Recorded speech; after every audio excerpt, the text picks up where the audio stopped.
What's up, everybody? My name's Gary Ottonello, and today I'm going to give you a behind-the-scenes look at how I shoot wine bottles.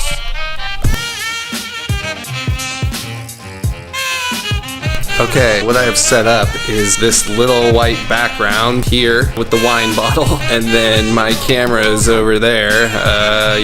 I'm shooting on a Nikon D750 with the Nikkor 105 micro. I think I have the VR version too.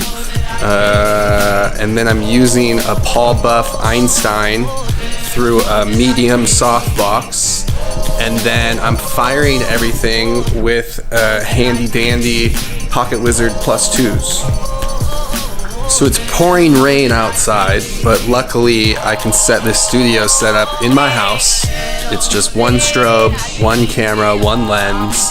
I'm going to be shooting them tethered through my iPad Pro, so I can see a 11-inch version of it and buy off that it's going to be good enough. The client wants it cut out on a transparent background, so I will have to go in Photoshop and cut them each out. There's only 6, so it's not a big deal. So I'm not worrying too much about whether the background's blown or not or whatever. I will be cutting them out. Right now I have my camera in live view, and if you notice closely, the little stripe here is not good enough.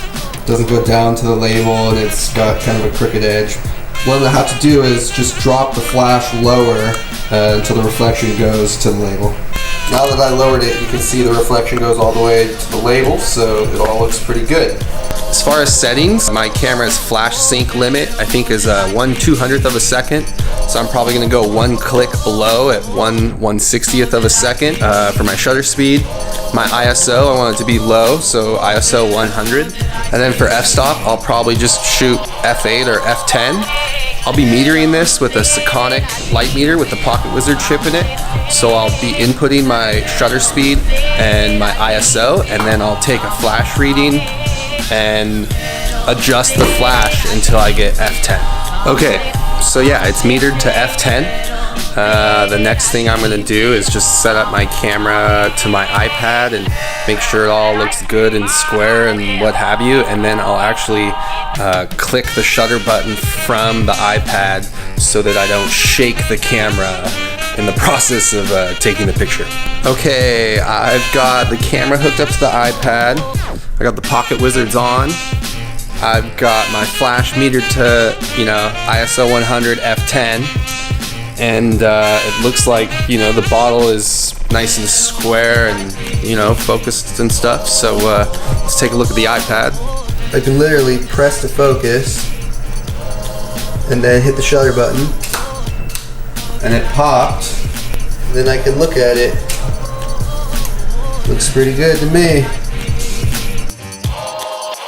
Okay, so I've shot 4 bottles of red wine, and now there's a bottle of Chardonnay and a bottle of Rosé. I usually do those last because the lighter wines tend to have different, weirder reflections.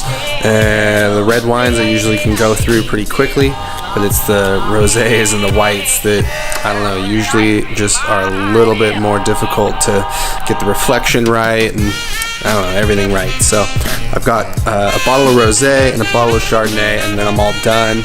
And then it's time to pack it all up.